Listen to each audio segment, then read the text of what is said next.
لو بتركب موتوسيكل أكيد عارف دراع الدبرياج اللي على الشمال، بس عمرك سألت نفسك هو بيشتغل إزاي؟ الدبرياج ده ليه وظيفة أساسية لما تيجي تغير الغيار، بيفصل الموتور عن الفتيس لحظة صغيرة عشان التغيير يتم بسلاسة ومن غير ما الموتور يفصل. الدبرياج ده مكون من 3 أجزاء رئيسية: سلة خارجية وقلب داخلي ومجموعة اسطوانات احتكاك وحديد.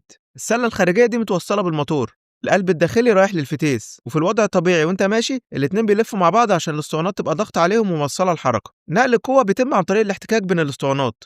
أول ما تشد الدبرياج بإيدك عمود صغير جوه النظام يزق طبق الضغط عكس اتجاه السوست، فالضغط على الاسطوانات يفك وبكده الاحتكاك يختفي والقوة تتقطع عن الفتيس. أول ما تسيب الدبرياج السوست تضغط الاسطوانات على بعض تاني والقوة ترجع تمشي من الموتور للعجلة. وعشان النقل يبقى قوي ومفيش تزحلق بيستخدموا كذا اسطوانة احتكاك وحديد فوق بعض، وكله متثبت بطبق ضغط وسوست قوية. الغريب بقى إن كل الميكانيكا المعقدة دي بتتحكم فيها حركة بسيطة جدا من صوابع إيدك. هل كنت تعرف كل المعلومات دي عن الزراع البسيط اللي بتضغطه وانت سايق الموتوسيكل؟